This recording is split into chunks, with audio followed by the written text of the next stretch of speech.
The two main reasons these talks have fallen over: one, they're not getting anywhere. They've been talking for 6 weeks. There's clearly been no compromise. We know the Labor Party wants to come up with some sort of customs union with the European Union, but that's completely unpalatable to the pro-Brexiteers in Theresa May's government. So she's not been able to give Jeremy Corbyn and his negotiators that. So at the end of the day, they actually just couldn't come to an agreement. But the other side of this is what Jeremy Corbyn is calling the instability within the government. Now, we all know that Theresa May is only hanging on to her job as Prime Minister by a thread, and a very skinny thread at that. And she's even now said, well, look, perhaps at the end of June we'll have another vote on my Brexit deal, and after that I'll let you know when I'm resigning from the job. So the point that Jeremy Corbyn really is making here is it doesn't matter what he agrees now with Theresa May, there's going to be a new Prime Minister in the next couple of months, and that new Prime Minister could rip up any deal that Theresa May does with Jeremy Corbyn. So Jeremy Corbyn doesn't really see the point in doing a deal with Theresa May if she's not going to be the Prime Minister in the long term. So this is really, I think, why these talks have fallen over. There is some talk that perhaps they could now leave the door ajar just a little bit for some future talks, but really both parties now saying this is done and dusted, this process hasn't worked.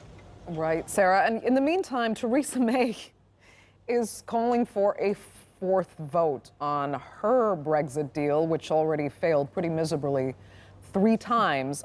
Is that the best she can do? Are we really now seeing the last throes of her position as Prime Minister?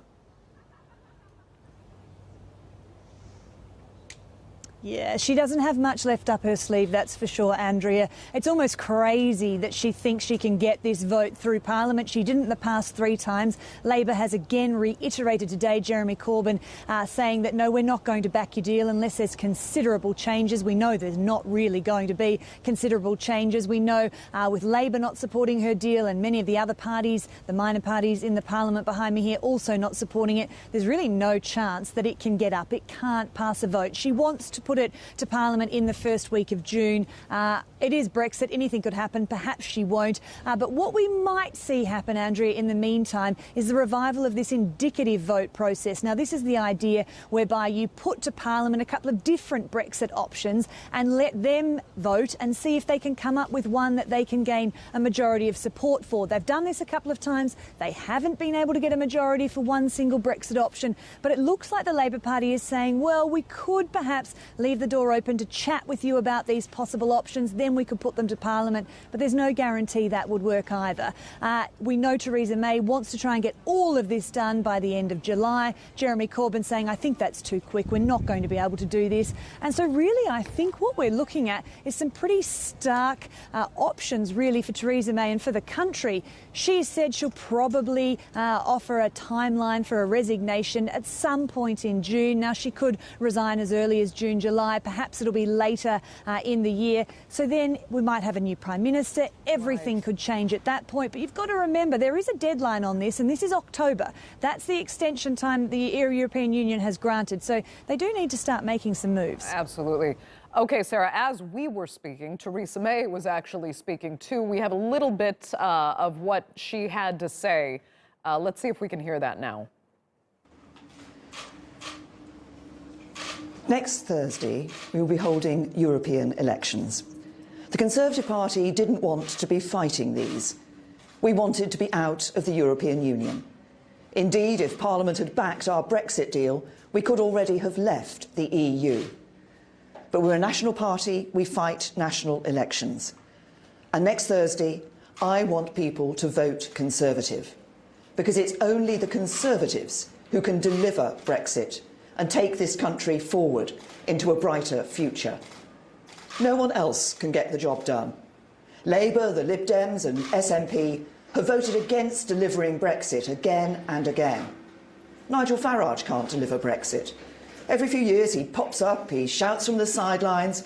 He doesn't work constructively in the national interest.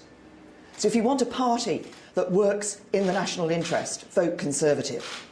To vote for a party that can deliver Brexit, vote Conservative. To vote for a party that will take this country forward to a brighter future, vote Conservative. Prime Minister.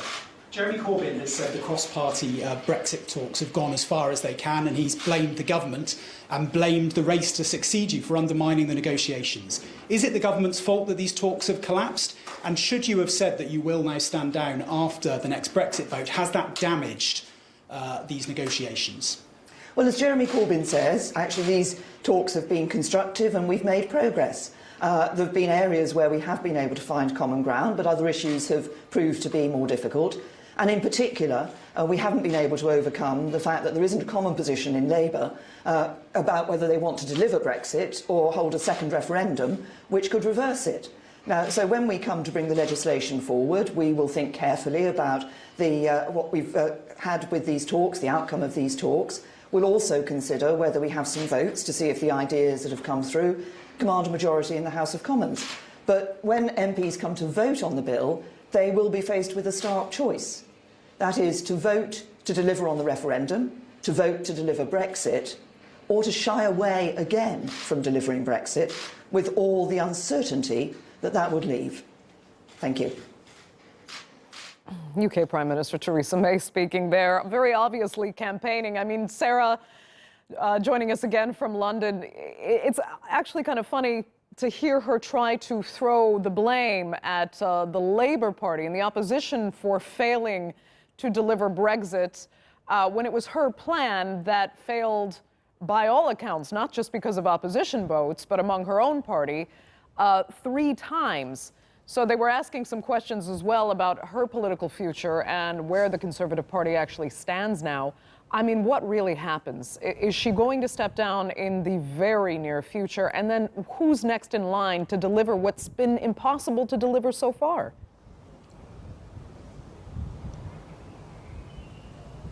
Well, when she steps down is always up in the air. She's promised overnight that she will offer a timeline for her resignation after she puts her Brexit deal to this 4th and so-called final vote in the first week of June. Now, if that deal is rejected again, we expect her to pretty much offer her resignation pretty swiftly, and then there'd need to be a Conservative Party leadership challenge or ballot, if you like, and they'd find a new leader. And you would think within a couple of weeks, maybe a month or so, there'd be a new leader and therefore new Prime Minister in place.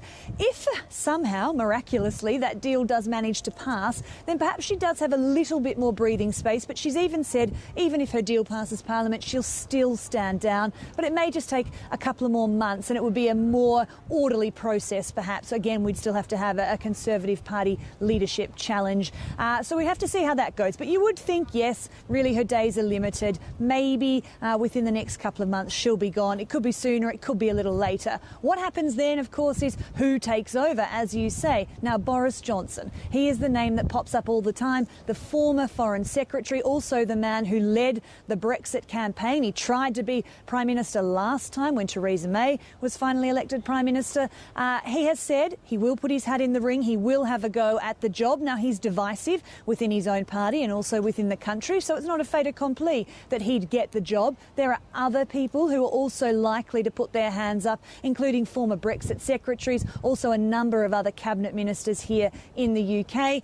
There is no saying at this point who it would be, but that name Boris Johnson is certainly on everyone's lips. And I think that's what Jeremy Corbyn was perhaps a little worried about when he was saying, I'm not sure who the next Prime Minister is going to be, so I don't want to do a deal with Theresa May because it might be ripped up later. Because if it was to be Boris Johnson, then he's a hardcore Brexiteer. He won't be mucking around with Jeremy Corbyn talking about some sort of customs union. He'll probably be advocating for a hard Brexit.